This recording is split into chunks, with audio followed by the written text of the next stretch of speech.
Allah berkuasa membahagiakan orang miskin tanpa memberi dia harta. Allah pun berkuasa menyusahkan orang-orang kaya tanpa mengambil hartanya. Allah berkuasa memuliakan orang biasa tanpa menjadikan dia raja. Allah pun berkuasa menghinakan raja-raja tanpa mengambil kerajaannya. Everything in the hand of Allah. Semua berada di dalam genggaman Allah. Apa saja yang Allah kehendaki terjadi pasti akan terjadi. Apa saja yang Allah kehendaki tidak terjadi tidak akan terjadi. Pada kesempatan ini yang pertama kali ingin sampaikan adalah yang pertama, satu, saya mengucapkan terima kasih atas kehadiran Pak Gubernur beserta rombongan yang sudah hadir di Kabupaten Natuna dan sekaligus membawa penceramah Ustadz Dery. Dan ini memang sangat kami butuhkan dan kita semuanya membutuhkan, khususnya masyarakat kami Kabupaten Natuna, untuk sebagai ceramah rohani untuk kita menjalani kehidupan kita sehari-hari.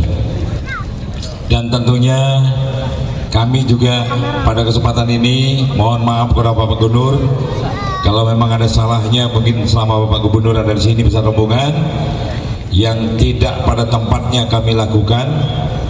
Yang jelas kami punya niat yang terbaik untuk kami persembahkan kepada Bapak Gubernur dan rombongan, tapi tentunya belum tentu baik bagi yang menerimanya.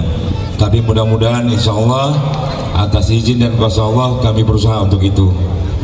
Dan kepada masyarakat Kabupaten Natuna yang khususnya hadir pada malam hari ini, terima kasih atas kehadirannya.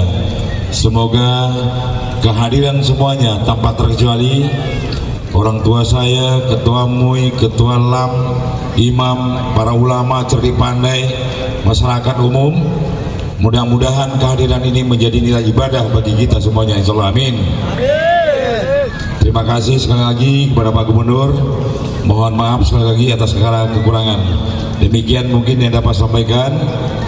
Mohon maaf segala kekurangan. Billahi taufiq wal hidayah. Wassalamualaikum warahmatullahi wabarakatuh.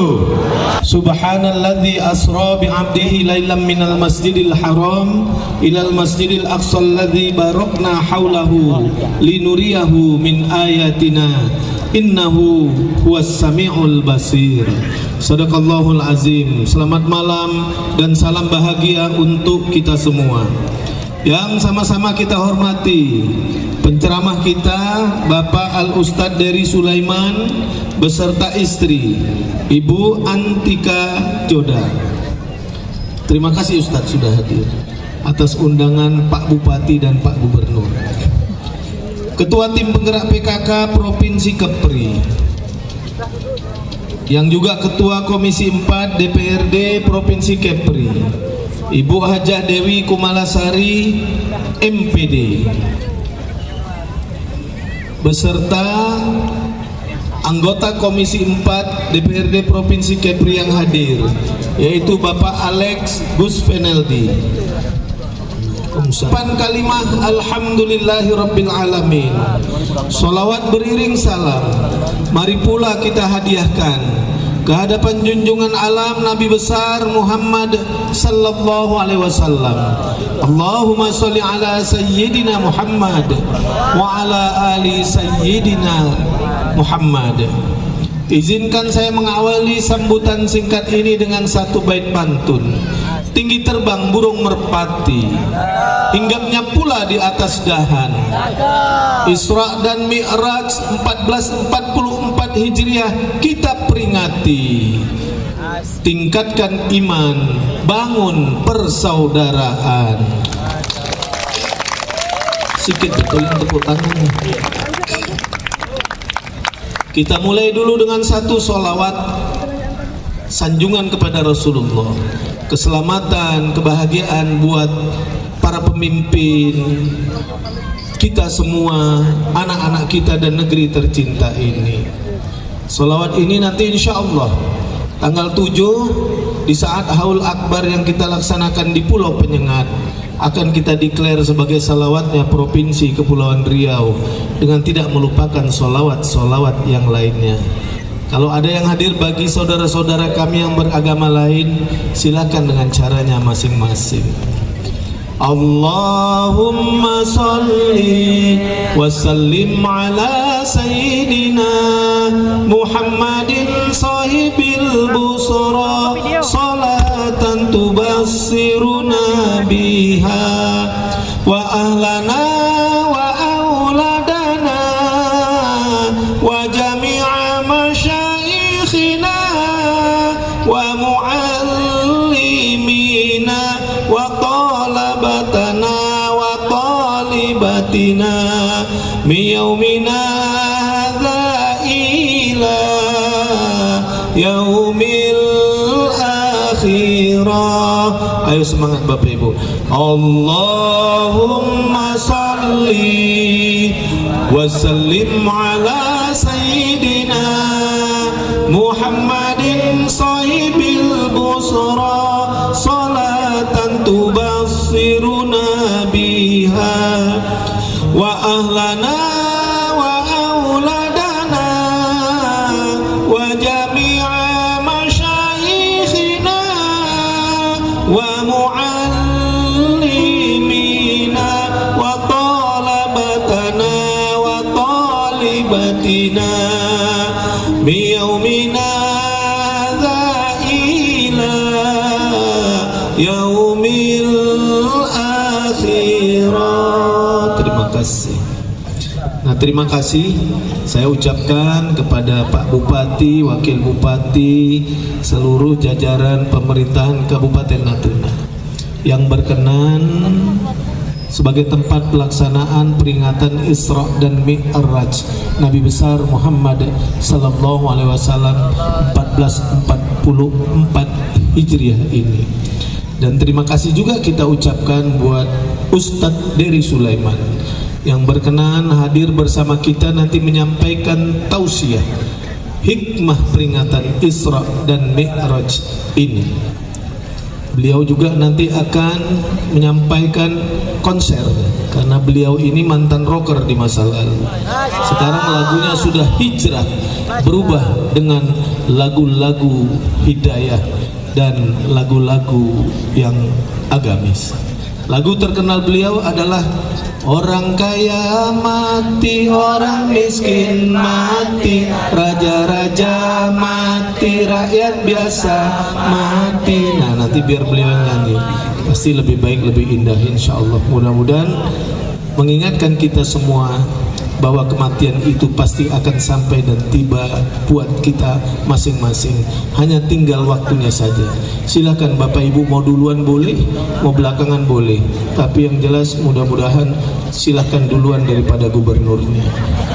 Nah, Bapak Ibu, peristiwa Isra dan Mi'raj ini peristiwa langit, peristiwa yang sangat menakjubkan, yang dimensinya sangat banyak dan luas, yang spektrum jangkauan ilmunya jauh ke depan. Karena peristiwa ini memang hanya bisa kita yakini dengan iman. Dan ini adalah satu ujian buat umat untuk meyakini bahwa apapun kekuasaan Allah yang Allah perlihatkan buat kita semua, tentu kita yakini itu adalah kebenaran. Karena sandarannya tentu Al-Quranul Karim. Kita akan terus memberikan bantuan kepada rumah-rumah ibadah di wilayah Provinsi Kepri ini.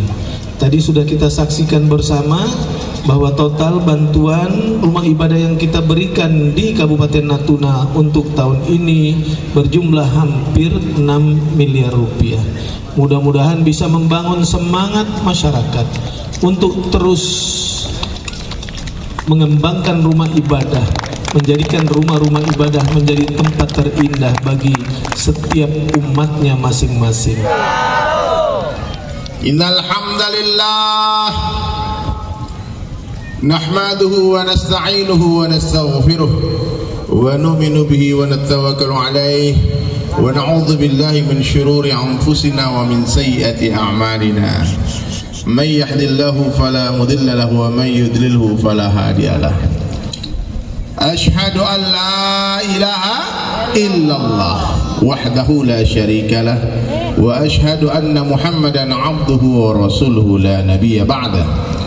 Qala Allah ta'ala fil Qur'anil Karim, a'udzu billahi minasy syaithanir rajim, bismillahirrahmanirrahim.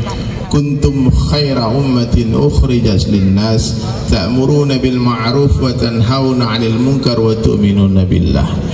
Wa qala Nabi sallallahu alaihi wasallam fi hadis qudsi an Abi Darda radhiyallahu anhu yaqul sami'tu Abu Qasim sallallahu alaihi wasallam yaqul inna Allah qala ya Isa inni ba'ithu min ba'dika ummatan in asabahum ma yuhibbuna hamidullah wa in asabahum yakrahuna tasabu was-sabru wal hilma wal ilma kaifa yakunu hadha lahum wal hilma wal ilma ya Rabb qala Allah ta'ala u'tihim min hilmi wa ilmi atau kama qala Rasulullah sallallahu alaihi wasallam. Coba angkat tangan yang pengen susah di sini. Cita-cita ibu apa? Pengen susah, pengen menderita, bukan? Enggak ada kan? Ya, orang miskin ingin bahagia. Raja-raja ingin bahagia, rakyat biasa pun ingin bahagia. Orang kota ingin bahagia, orang desa pun pengen bahagia. Artis-artis pengen bahagia. Presiden, gubernur, wali kota, bupati, pak camat semua ingin bahagia. Ini anak-anak band semuanya pengen bahagia, soundman pengen bahagia. Namun sayang hadirin sekalian, sayang beribu-ribu kali sayang, ternyata setelah kita selidiki, kita cek, tak banyak manusia yang bahagia. Ternyata banyak yang sengsara padahal sudah kaya. Banyak yang tak bahagia padahal sudah menang pilkada. Tak bahagia dia, sudah menang, sudah menjabat, stres Pak Suto. Saya datangi berapa orang kepala daerah, gimana kabar Pak? Oh, pusing-pusing gitu. Tak bahagia dia. Bahkan waktu saya pernah sama istri pergi dakwah ke Korea Pak, kami lewat di satu gunung, kata supir taksinya kata, you know our presiden kami loncat dari tebing dulu, presidennya mati bunuh diri. Jadi bisa dipahami hadirin sekalian, tidak ada hubungannya kebahagiaan dengan kekayaan, tidak ada hubungannya kebahagiaan dengan kekuasaan, tidak ada hubungannya kebahagiaan dengan popularitas, tidak ada hubungannya kebahagiaan dengan benda-benda dunia. Di mana Allah Ta'ala letakkan kebahagiaan? Semuanya dengarkan baik-baik. Allah letakkan hanya di satu tempat, yaitu di dalam mengamalkan agama secara sempurna. Ini ketetapan Allah, nggak bisa diganggu-gugat. Maknanya apa? Allah berkuasa membahagiakan orang miskin tanpa memberi dia harta. Allah pun berkuasa menyusahkan orang-orang kaya tanpa mengambil hartanya. Allah berkuasa memuliakan orang biasa tanpa menjadikan dia raja. Allah pun berkuasa menghinakan raja-raja tanpa mengambil kerajaannya. Everything in the hand of Allah. Semua berada di dalam genggaman Allah. Apa saja yang Allah kehendaki terjadi pasti akan terjadi. Apa saja yang Allah kehendaki tidak terjadi, tidak akan terjadi. Yang berkuasa di dunia dan di akhirat hanya Allah Subhanahu wa Ta'ala saja. Dan Allah menceritakan kisah-kisah yang dahsyat di dalam Al-Quran, bagaimana seorang raja Fir'aun, Namrud, tapi tak mau taat kepada Allah dan Rasulnya, Allah hinakan mereka. Gelarnya Fir'aun itu Pak, Bu, la'natul alaih. Ini orang-orang Natuna ada enggak yang namanya Fir'aun? Coba diri namanya Fir'aun, ada sini? Ibu cucunya ganteng banget, Fir'aun ini enggak ada. Padahal dia raja sampai mati. Fir'aun itu Pak, raja bukan satu periode, dua periode, Pak, raja sampai mati. Dia dalam mati itu dalam keadaan sebagai seorang raja. Tapi karena dia tidak taat kepada Allah, Allah hinakan Fir'aun. Qarun dibenamkan di dalam tanah, Fir'aun dibenamkan di Laut Merah. Kurang apa Pak? Bapak-bapak, ibu-ibu kalau gali-gali tanah di belakang rumah lalu ketemu harta, itu harta siapa tuh? Qarun, gitu banyaknya hartanya. Tapi karena dia tidak beriman kepada Allah dan Rasulnya, maka Allah hinakan Qarun, la'natul alaih. Tadi khutbah Jumat Pak Gubernur cerita tentang kaum Sabah, sebuah kaum yang yakin dengan pertanian. Hebatnya pertanian kaum Sabah, kalau mereka masuk ke pintu kebun mereka dari depan, lalu ada keranjang di atas kepala mereka, tanpa harus memetik buah, dia keluar dari ujung kebun, itu keranjang penuh dengan buah. Itu cerita dari para ulama bagaimana hebatnya pertanian kaum Sabah. Tapi kaum Sabah tidak mau beriman kepada Allah dan Rasulnya, Allah hinakan kaum Sabah. Kaum Madian yakin dengan perdagangan, Allah hinakan. Kaumnya Nabi Nuh yakin dengan kelompok-kelompok, dengan partai-partainya, dengan jumlah mereka yang banyak. Kita banyak, kita mulia, Allah hancurkan, binasakan kaum Nabi Nuh alaihissalam. Ya, kaum Samud yakin dengan teknologi, dia pahat itu gunung sampai hari ini masih ada di Jordan. Itu peninggalan kaum Samud. Allah hinakan kaum Samud. Jadi siapa saja yang tidak beriman kepada Allah dan Rasulnya, pasti Allah akan hinakan mereka. Tak mungkin bahagia. Nah, jadi hadirin yang dirahmati oleh Allah Subhanahu Wa Taala, ini banyak ada gubernur, ada bupati, wakil bupati. Kalau ingin membahagiakan rakyat Kepri, Natuna ini sederhana saja, suruh mereka taat kepada Allah dan Rasulnya, pasti bahagia. Bukan dengan perbaikan ekonomi, mohon maaf Pak. Perbaikan ekonomi itu kata guru saya, ini jangan tersinggung Pak ya, itu programnya Korun. Dia pikir kalau rakyatnya semua kaya, orang kaya semua mulia, bahagia. Tidak ada hubungannya sedikit pun. Kalau ada hubungannya kebahagiaan dengan harta, maka sifat maha adilnya Allah tercabut. Kasihan orang miskin. Tapi banyak kita lihat hari ini hadirin sekalian, orang rumahnya sederhana, rumahnya sempit, namun kehidupannya lapang. Berapa banyak kita lihat orang yang rumahnya lapang namun kehidupannya sempit. Saya kan musisi Pak. Ada satu orang artis idola saya dulu waktu saya SMA, bandnya Nirvana namanya. Itu Kurt Cobain Pak, itu di puncak karirnya, di saat penjualan albumnya terbanyak di dunia, nomor 1. Dia tak bahagia ternyata. Dia ambil pistol, kemudian dia tembakkan di kepalanya. Dia katakan, I hate myself. Aku benci kepada diriku, and I wanna kill myself. Dia tembak kepala.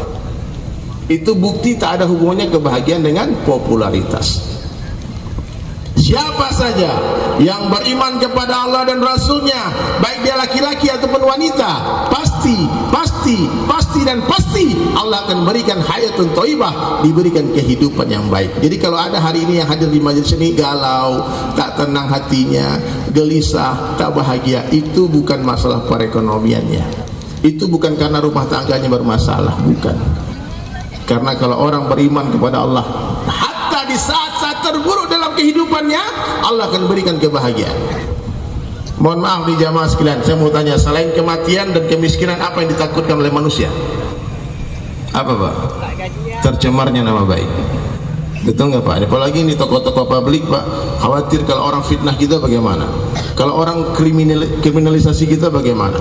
Orang beriman ketika dia tahu dia dighibah, dia digunjing, dia difitnah, dia tersenyum bahagia. Kenapa? Karena orang beriman yakin sedang terjadi transfer amal dari buku catatan amal orang memfitnah kita kepada buku catatan amal kita. Kenapa harus stres? Justru kalau kita difitnah orang Pak, katakan alhamdulillah, maha suci engkau ya Allah yang telah memberi aku pahala tanpa bersusah payah. Amin. Jadi orang beriman tak mungkin susah.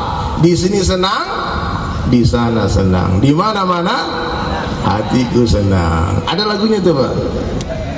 Di sini senang, di sana senang, di mana-mana hatiku senang. Ada istri senang, tak ada istri senang. Istri 1, 2, 3, 4 senang. Tepuk tangan bapak-bapak dulu dong, senang nih. Senang nih, ibu-ibu tak senang. Tak senang, berarti imannya rusak. Jangan dibawa serius. Ada istri saya sini, istri saya juga ngantuk. Intinya hadirin mulia, yang membuat manusia tak bahagia bukan keadaan dia, bukan perekonomian dia, bukan rumah tangga dia, tapi membuat tidak bahagia rusaknya hubungan hatinya dengan Allah. Nah, maka banyak-banyak hadirin mulia di majelis ini kita semua memperbaharui iman kita. Nabi SAW ajarkan kita dalam satu hadis, apa kata Nabi? Jaddidu imanakum, perbaharilah iman kalian, kata Nabi, tingkatkanlah iman kalian. Seorang sahabat bertanya, kaifa nujaddidu imanana ya Rasulullah, bagaimana cara memperbaharui iman kami ya Rasulullah? Maka Nabi menjawab, aksiru min qawli la ilaha illallah, banyak-banyaklah kalian mengucapkan kalimat la ilaha illallah. Berapa banyak Pak? Sebanyak-banyaknya sampai orang mengira kita gila. Sampai kapan? Sampai kita mati dan di akhir kalam kita mampu mengucapkan la ilaha illallah. Ya. Hari ini sudah berapa kali zikirkan kalimat itu Bunda? Ada 10.000 kali, 1.000 kali. Minimal hadirin mulia kita bertasbihat setiap pagi dan sore 100 kali, 100 kali. Itu sunnah Nabi sallallahu alaihi wasallam. Ya, subhanallah walhamdulillah wala ilaha illallah Allahu akbar. Semuanya subhanallah wala ilaha illallah wallahu akbar subhanallah walhamdulillah wala ilaha illallah wallahu akbar wala haula wala quwwata illa billahil aliyyil azim subhanallah walhamdulillah wala ilaha illallah wallahu akbar wala haula wala quwwata illa billah. 100 tasbihat ba'da salat subuh, 100 tasbihat ba'da salat asar. Itu namanya amalannya zikir pagi petang. Usahakan itu istiqamah. Kemudian 100 kali kita bersalawat. Pak Gubernur, boleh nggak saya bersalawat 1 kali? Bersenandung. Bang, ini pertama kali saya konser tanpa latihan, Pak. Mudah-mudahan tidak bikin malu geng ya. Coba lagu Ya Rasulullah dulu dong. Main di E minor. Masya Allah. Berabad-abad jauh darimu, begitu tebal rasa rinduku. Semoga kelak ku bisa bertemu denganmu ya Rasulullah. Rasa bangga menjadi umatmu, teruskan semua dakwah-dakwahmu, selawat dan beserta salamku untukmu ya Rasulullah. Siang-siang mencoba merayu, mengajak semua manusia bicara dari hati ke hati. Mari kita salat malam ku menangis lagi, sibuk kepada aib sendiri. Semoga Allah pertemukan nanti denganmu ya Rasulullah. Semuanya selawat ya. Ya Rasul salam salam alaika ya Nabi salam alaika. Semuanya ya Rasul salam alaika.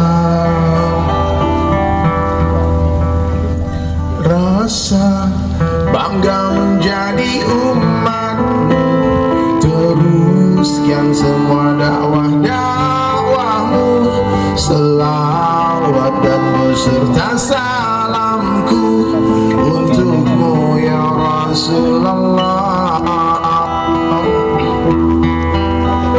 Siang-siang mencoba merayu, mengajak semua manusia bicara dari hati ke hati. Mari kita salat malam ku menangis lagi, sibuk kepada aib sendiri.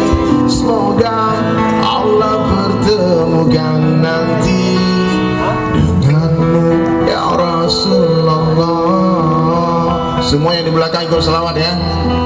Ya Rasul, salam alaika. Ya Nabi, salam alaika. Ya Rasul, salam alaika. Ya Nabi, salam alaika.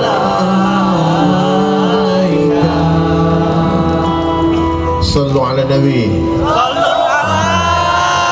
Jadi Pak Gubernur dua aja kerja Nabi ini, Pak Bupati. Apa kerja Nabi? Siang hari memuji-muji Allah di hadapan manusia, malam hari memuji-muji manusia di hadapan Allah. Siang hari berkeringat untuk dakwah, malam hari menangis memohon hidayah.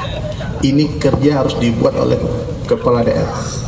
Setiap hari datang, tapi saya sudah lihat bagaimana perjalanan Pak Gubernur. Masya Allah, kalah saya nggak kuat. Pak Gubernur tadi Masya Allah, saya tepar tak berdaya, beliau tetap bergerak. Allahu Akbar, takbir, Allahu Akbar, subhanallah. Baik, kita lanjutkan ya. Kemudian 100 kali istighfar pagi dan sore. Astagfirullah, astagfirullah,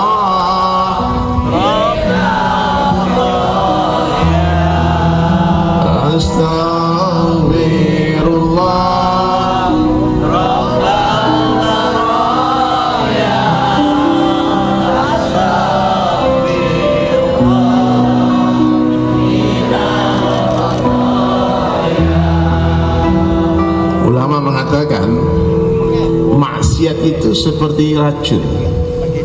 Maksiat itu seperti apa? Racun. Jadi orang yang bermaksiat seperti orang yang sedang meminum racun. Istighfar dan taubat itu penawarnya, Pak. Jangan mentang-mentang ada penawar lalu sengaja minum racun. Itu namanya bodoh ya. Karena ada penawarnya juga. Ayo kita minum dulu racunnya. Kalau tak sengaja terminum itu racun, cepat-cepat minum penawar. Kalau nggak sengaja, hanya orang yang rusak akalnya melihat ada penawar lalu dia ambil racun, dia minum racun. Karena sering kejadian racun bergerak begitu cepat, belum sempat minum penawar, tahu-tahu mati. Ini nggak main-main nih, Pak. Nah, maka Bapak Ibu sekalian dirahmati Allah Ta'ala, kita tak mungkin terlepas dari dosa, kita tak mungkin terbebas dari segala maksiat. Kenapa? Karena kita bukan Nabi, kita bukan orang maksum yang dijaga Allah dari maksiat. Ujian kiri kanan depan belakang hadirin mulia. Mata kadang bermaksiat, telinga kadang bermaksiat, lisan kadang bermaksiat, tangan kaki bermaksiat. Apa solusinya? Banyak-banyak istighfar, banyak-banyak bertaubat. Istighfar taubat, istighfar taubat, istighfar taubat, begitu terus. Nah, makanya sunnah Nabi 100 kali istighfar di ba'da subuh, 100 kali istighfar ba'da asar. Tidak ada sholat sunnah habis subuh dan habis sholat asar. Maka ini amalan hadirin sekalian kalau kita buat, insya Allah semua akan menjadi kekasih Allah. Amin. Nah, jadi hadirin, kalau kita ingin memperbaiki diri kita, dari mana kita mengawali perbaikan diri kita itu? Ulama menjelaskan, awali dengan cara memperbaiki sholat. Orang yang memperbaiki sholatnya tanpa sadar sedang memperbaiki kehidupannya. Siapa saja yang memperbaiki sholatnya, maka Allah akan memperbaiki kehidupannya. Ada 5 janji Allah kepada orang yang menjaga sholat 5 waktu berjamaah di tempat azan dikumandangkan. Laki-laki di mana? Di masjid. Apa janji Allah 5 itu? Di 5 alam yang berbeda. Di dunia Allah berkahi rezekinya. Bapak Ibu tahu berkah pada rezeki itu maksudnya apa? Berkah pada rezeki itu seperti manis pada gula. Paham nggak? Ibu-ibu mau nggak punya gula 1 kontainer? Mau nggak punya gula 1 gudang? Tapi tak manis. Buat apa? Kan lebih baik kita punya gula 100 kontainer tapi manis. Betul nggak? bisa bagi-bagi ke orang. Meskipun cuma 1 sendok gula kita, tapi kalau manis nikmat terasa kopi, nikmat terasa teh kita, hadirin sekalian. Maka rezeki itu bukan banyaknya yang penting, tapi barokahnya yang penting. Dan keberkahan rezeki didapatkan dengan cara apa? Dengan cara menjaga salat dengan khusyuk dan khudu. Allah tak pernah pisahkan di dalam Al-Quran antara perintah salat dengan zakat. Maknanya apa? Setiap orang yang menjaga salat, maka Allah akan berikan dia rezeki yang berlimpah sehingga dia bisa menunaikan zakatnya. Maka Bapak Ibu sekarang lagi susah, cobalah ambil wudhu, perbaiki sholat. Bersujud itu luar biasa. Kita berbisik di bumi, namun terdengar di langit. Cobalah sering-sering berbisik kepada Allah di dalam sujud malam kita, hadirin sekalian. Ini usahakan nih, orang Natuna ini jangan ada satupun yang tidak sholat tahajud. Ya, sholat tahajud itu tengah malam, 2/3 malam.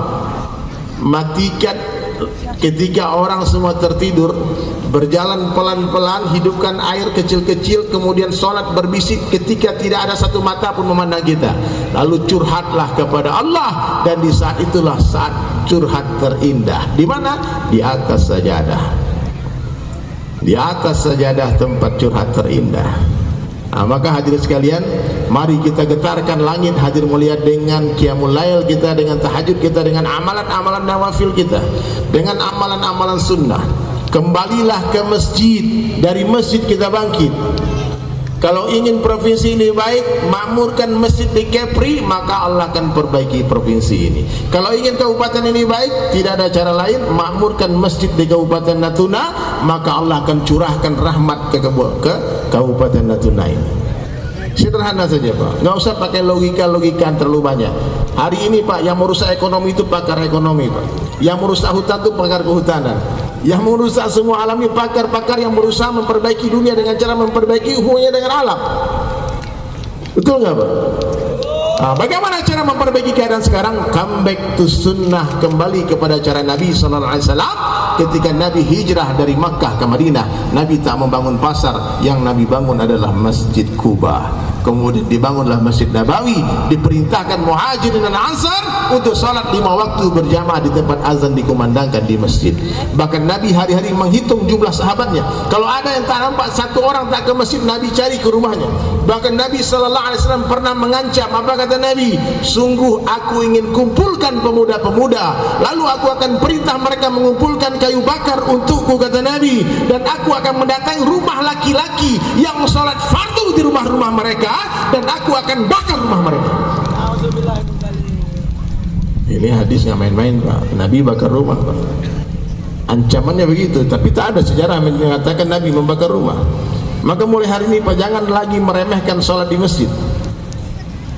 Oh, kan bisa sholat di kantor. Tidak sama. Satu langkah ke masjid mengangkat 1 derajat, 1 langkah menggugurkan 1 dosa. Maka para sahabat kalau ke masjid mengecil-ngecilkan langkahnya. Ya.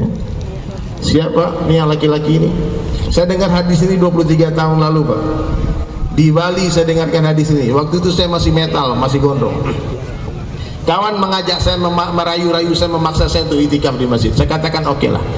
Terpaksa saya ke masjid Pak. Kata teman, gak apa-apa Der, lu terpaksa masuk surga itu lebih baik daripada sukarela masuk neraka. Hah? Lebih baik terpaksa masuk surga daripada sukarela masuk neraka. Maka saya ke masjid, tiba-tiba terdengar orang baca hadis itu. Dan waktu itu hadirin sekalian, ayahanda, saya langsung berazam di dalam hati, bersumpah demi Allah, ya Allah, aku bersumpah mulai hari ini aku tidak akan tinggalkan sholat 5 waktu di masjid sampai aku mati. Itu sumpah saya 23 tahun lalu Pak. Berani nggak Bapak berjanji seperti itu? Tapi jangan sampai mati lah Der, lama kali mati itu. Kalau besok pagi mati sampai besok saja. Ya, kalau nanti malam mati sampai nanti malam saja. Hari ini angan-angan melewati batas umur, itu masalah kita. Dan kita lupa, sholat ini satu-satunya perintah Allah yang dijemput langsung bermuwajahah dengan Allah. Nabi SAW diisrakan dari Masjidil Haram ke Masjidil Aqsa Tidak main-main Pak, diperjalankan oleh Allah. Ini perjalanan wisatanya Nabi ketika tahun itu adalah tahun duka cita, wafatnya ibunda Khadijah Al-Kubra radhiyallahu anha dan wafatnya paman tercinta Abu Talib. Maka Allah menghibur Rasulullah SAW dengan diperjalankan beliau menaiki sebuah kendaraan terhebat tercanggih dari surga, yaitu Burak. Nabi SAW ditemani oleh malaikat Jibril alaihissalam, diperjalankan minal masjidil haram ilal masjidil aqsa, kemudian dari masjidil aqsa sampai ke Sidratul Muntaha. Untuk apa? Untuk menjemput perintah salat. Nih ibu-ibu nih, mohon maaf, ibu-ibu ini punya tamu bulanan Pak. Kadang-kadang gara-gara menunda-nunda sholat, datang tamu, tercatat dosa meninggalkan sholat dengan sengaja. Banyak kadang-kadang kita tanya, nggak sholat Bu? Lagi dapat, tapi sebulan full dapat Pak. Dapat apaan? Karena dokter itu bilang rata-rata seminggu kurang lebih kan. Ini setiap ketemu nggak sholat. Kenapa? Lagi dapat. Sudah keenakan nggak sholat Pak. Ini hati-hati Bunda. Ya, maka jangan meremehkan sholat. Sholat itu seperti kepala pada badan. Ibu-ibu pulang ke rumah dari pengajian ini, pulang jam 12 nanti mampu pulang-pulang, di jalan ketemu orang nggak ada kaki, nggak ada tangan, minta tolong Bu, minta makan, kasih makan nggak Bu? Kasih makan, kasihan. Tapi ketemu orang di jalan nggak ada kepalanya, ibu kasihan apa pingsan? Nah, itu orang dah sholat itu seperti orang itu tak berkepala Pak. Nggak main-main. As-salatu imaduddin, salat itu tiang agama. Siapa yang mendirikan salat, dia mendirikan agama. Siapa yang meninggalkan salat, dia meruntuh agama. Pak Gubernur berikan bantuan masjid bermiliar-miliar. Kira-kira Pak, nih orang Natuna dengarkan, kalau bapak-bapak, ibu-ibu melihat ada orang yang meruntuh masjid, diam atau tidak? Kita lihat segerombolan anak muda datang ke masjid, dia pukul-pukul tiang masjid pakai martil, dia hendak rubuhkan itu masjid. Saya yakin yang tidak sholat pun akan berteriak takbir, jihad, Allahu Akbar. Betul nggak? Orang meruntuh masjid kita marah. Kenapa orang meruntuh agama kita jadikan kawan? Kenapa orang yang meruntuh agama, orang yang tidak sholat itu Pak, dia sedang meruntuh agama kita bayarin dia makan, kita bonceng naik motor kita. Kenapa? Karena kita memang tidak ada kecintaan kepada agama. Kita kenapa cinta sama masjid Pak? Karena kita berkorban, habis miliar-miliar uang bangun masjid. Kalau sama agama, pas lahir ke dunia nangis langsung Islam, betul nggak?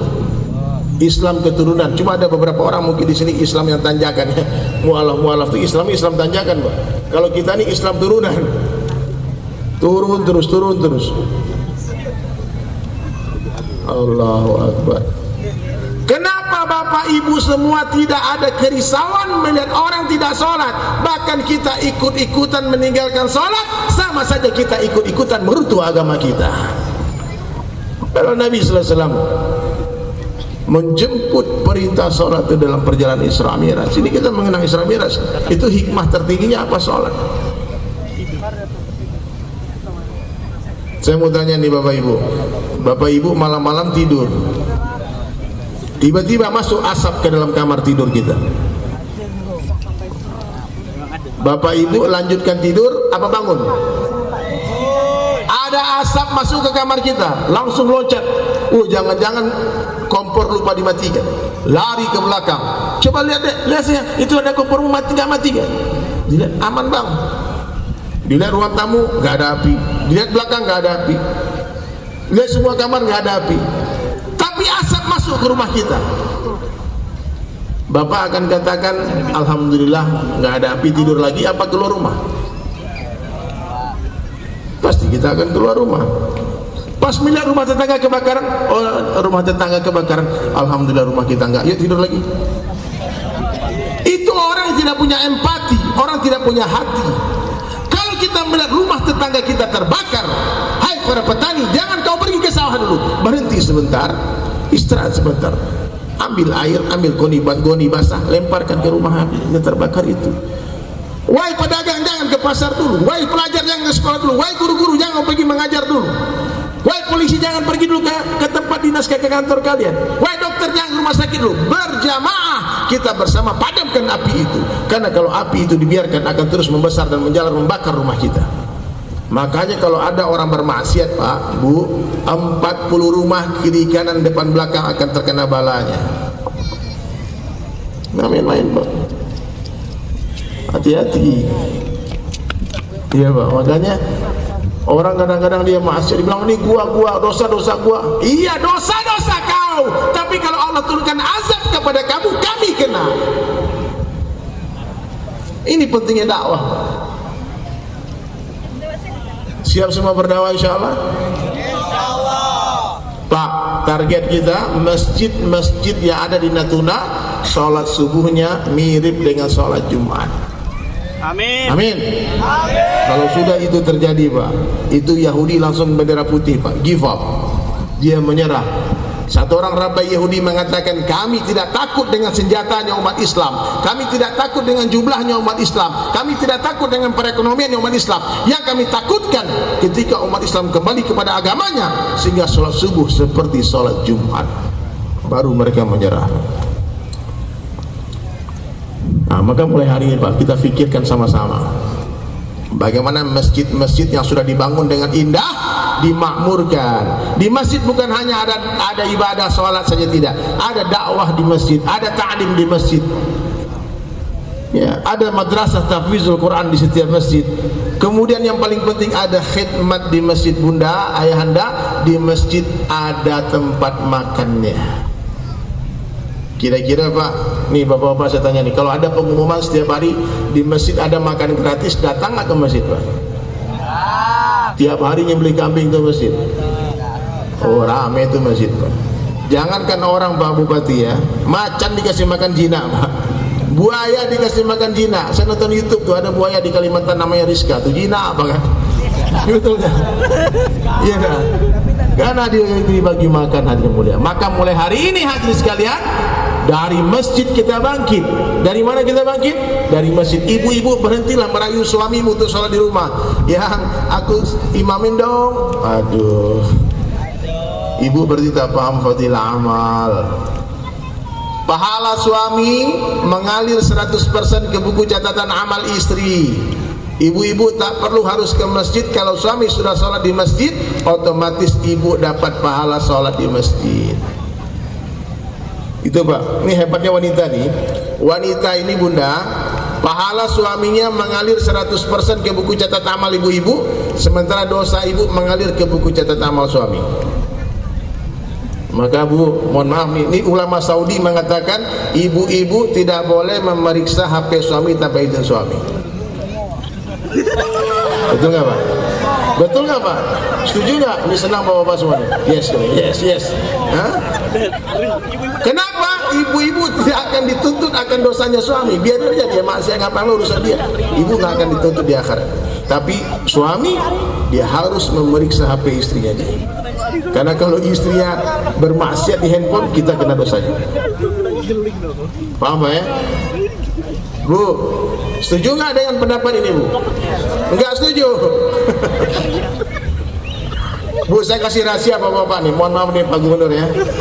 Pak, ini rahasia kami laki-laki. Ibu-ibu kalau punya suami, HP-nya dia pegang terus kalau tidur dia simpan, kamar mandi dia bawa, itu hati-hati itu.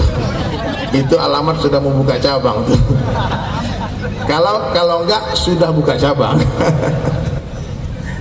Ini bukan rahasia dikit Pak. Nah, ini ibu-ibu hati-hati. Ya.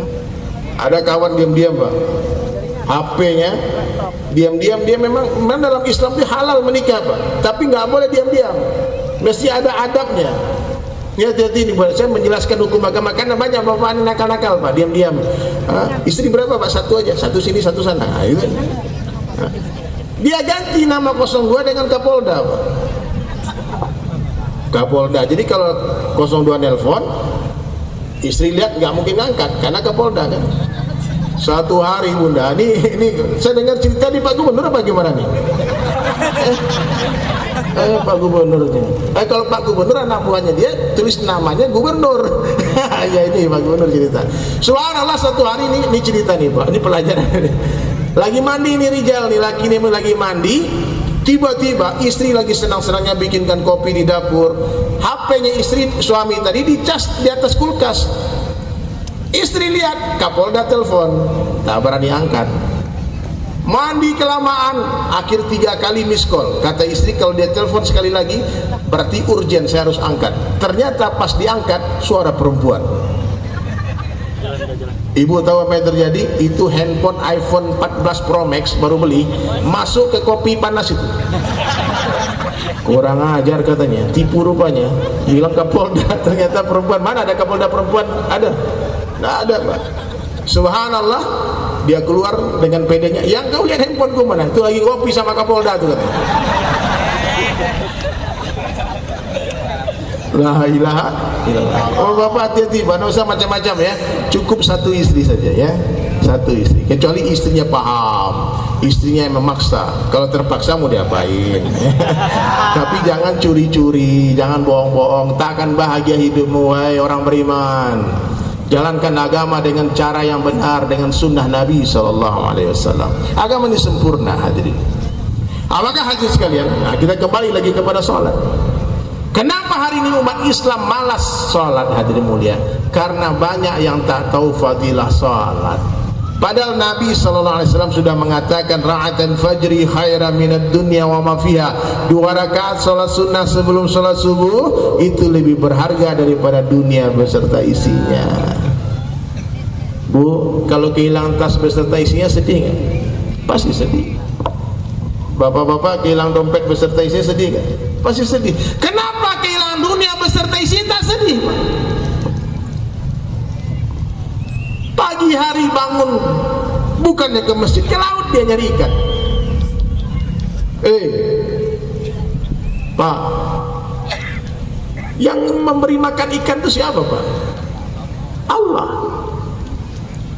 Ada nelayan sini ngasih makan ikan di laut, Pak? Ada. Nih kamu, aku nih dermawan katanya, aku kasih makan ikan di laut dulu. Nggak ada ceritanya, Pak. Cuma masuk ke laut ambil ikan sebanyak-banyak, sepuas-puasnya. Bahkan di sini di Natuna ini terkenal ada ikan 1 kilo 1.600.000 harganya ya. Ya ada ikan, masih ada ikan apa namanya? Napoleon. Masya saya tunggu dari kemarin, nah ada ikan tuh muncul, Pak. Mana ikan Napoleon itu? Allah. Datang ikan teri cuma dari itu, dari apa?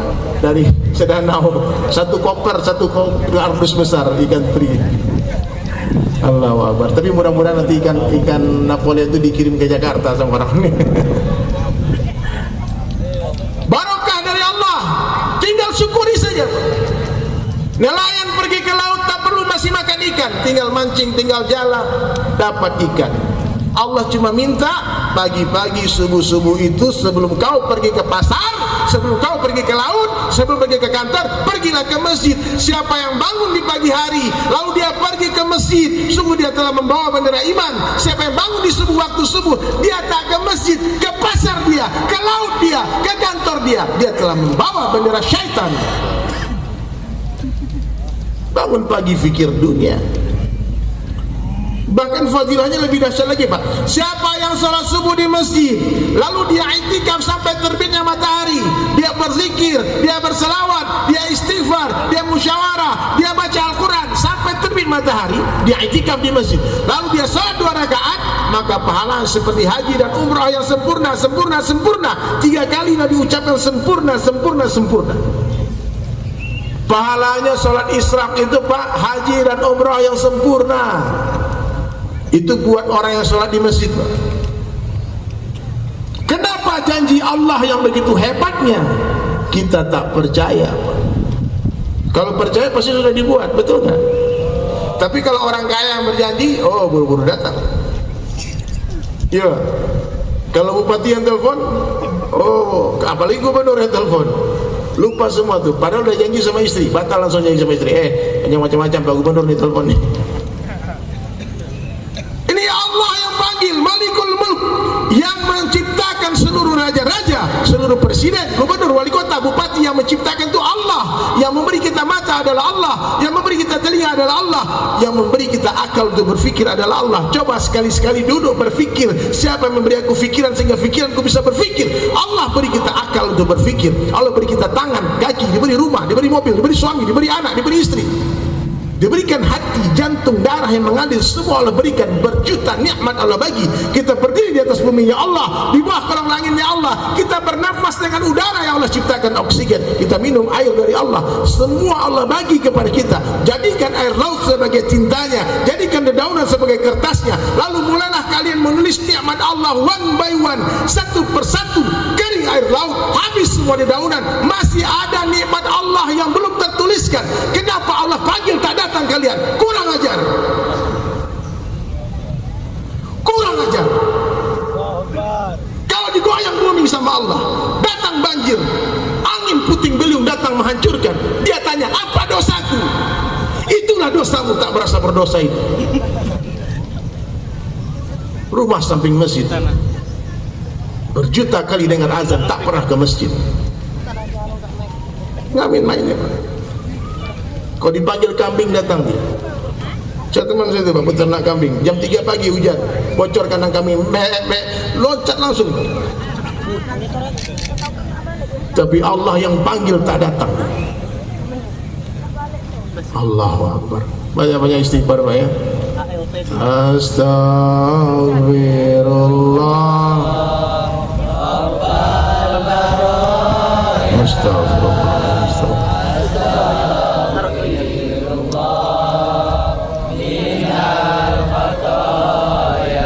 berjuta kesalahan yang kita lakukan, namun Allah tetap setia menunggu kita pulang. Allah tetap setia menunggu kita. Masih diberi Allah kesempatan Pak. Kita kasih makan orang 3 hari Pak, kita panggil dia datang, tak mau bagi lagi. Hari keempat kita usir, kurang ajar nih orang ini. Allah ada manusia yang puluhan tahun hidup di dunia, dipanggil beribu-ribu kali, berjuta kali, tak pernah dia penuhi panggilan Allah. Allahu Akbar. Allah tetap bagi makan. Seringkali asbab satu kebaikan hambanya, Allah hapus semua kesalahan. Beda dengan manusia. Manusia itu kadang-kadang Pak, gara-gara satu kesalahan kita dihapus semua kebaikan kita. Betul nggak Pak? Betul. La ilaha illallah. Maka hadirin sekalian, ini momentum nih. Saya cuma mengingatkan saja, mudah-mudahan teriakan saya ini membekas di hati bapak-bapak semua. Mulai hari ini bertaubat, tidak akan lalaikan lagi sholat, tidak akan tinggalkan lagi sholat. Gak main-main sholat nih Pak. Sholat itu amalan yang pertama dihisab di akhirat. Baik sholatnya, baik semua amalan. Rusak sholatnya, rusak seluruh amalan. Kita tidak usah bicara mulu-mulu tinggi-tinggi Pak. Kalau sholat subuh masih di rumah Pak, percuma kita bicara agama tinggi-tinggi. Sholat subuh mesti di mana?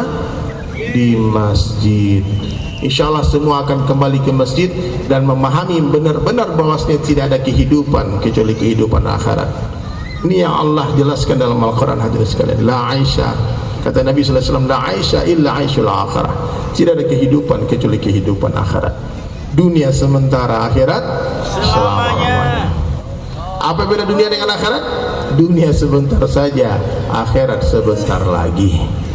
Pagi hari masih duduk-duduk di beranda, ternyata sore hari sudah di keranda. Itulah kehidupan dunia.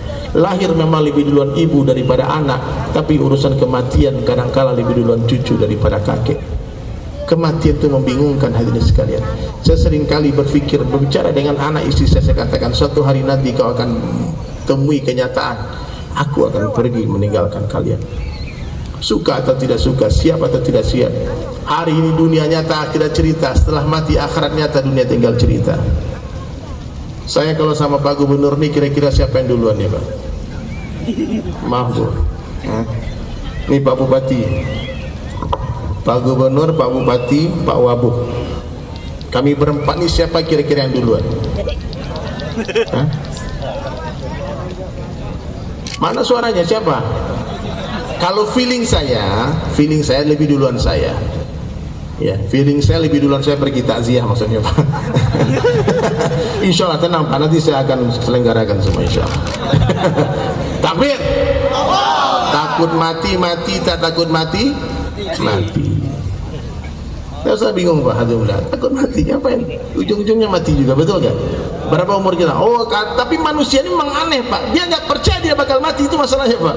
Aku ini udah 60, 70, nggak mati-mati. Kalau tetanggaku mati, benar. dia mati betul, kalau aku buktinya masih hidup. Enggak, padahal kita pasti akan mati. Dan Nabi katakan orang yang paling cerdas adalah orang yang paling banyak mengingat mati dan mempersiapkan bekal matinya. Baik, saya akan bersenandung satu lagu, tapi saya pengen semua yang punya handphone keluarkan handphonenya. Udah, keluarkan handphonenya, kemudian nyalakan flashlightnya. Kita akan rekam ini, Pak. Hanya kepada Allah yang maha segalanya, yakinkan hati, hanya bukanlah tempat kita tinggal, kita semua kan siapapun kecuali kepada Allah, dan tidak berharap kepada siapapun kecuali kepada Allah. Yang kedua, ciri-ciri orang baik dalam pandang Allah Subhanahu wa taala, kehidupannya dihiasi oleh sunnah Rasulullah sallallahu alaihi wasallam. Amalkan sunnah semampunya, bukan semaunya. Yang ketiga, orang baik dalam pandang Allah salatnya khusyuk wal khudu'. Laki-laki di mana? Berjamaah di tempat azan dikumandangkan. Ibu-ibu kapan? Di awal waktu. Ibu-ibu boleh ke masjid, tapi kalau rame itu masjid, daripada jadi fitnah, lebih baik di mana? Di rumah. Yang keberapa lagi? 4. Ciri-ciri orang baik dalam pandang Allah Subhanahu wa taala, dia haus akan ilmu. Orang baik itu haus akan ilmu, dia cinta kepada ulama. Ilmu seperti air, hanya mengalir ke tempat yang lebih rendah. Maknanya orang sombong tinggi hati kita akan bertambah ilmunya. Pak, terus belajar. Rendahkan hati, jangan merasa sudah tahu, selalulah merasa bodoh, merasa tidak tahu. Itu ilmu, Pak. Dan ilmu harus diiringi dengan zikrullah, karena ilmu tanpa zikir adalah zulumat, kegelapan. Banyak orang dulu ketika maksiat dia cium tangan ulama, ketika sudah mulai ta'lim dia kafirkan ulama. Ada, Pak, sombong, dia lupa ilmu milik Allah. Kemudian hadirin sekalian, orang baik dalam pandang Allah dia tawadhu, dia tidak ada kesombongan sedikit pun di hatinya. Dia selalu katakan seluruh orang lebih baik dari saya, orang tua lebih baik dari saya. Kenapa? Orang-orang tua ini, ayahanda yang ada di depan ini semua, hari lahir mereka, Pak Gubernur juga, Pak Bupati, Pak Wagub, ini abang-abang saya semua, hari lahirnya Pak Gubernur itu lebih dekat dengan hari lahirnya Rasulullah ketimbang saya. Maka saya wajib memuliakan orang tua siapapun dia, meskipun lebih tua 1 hari dari saya. Saya wajib memuliakan dia karena kedekatan mereka dengan baginda Rasulullah sallallahu alaihi wasallam. Kalau melihat anak-anak muda katakan ada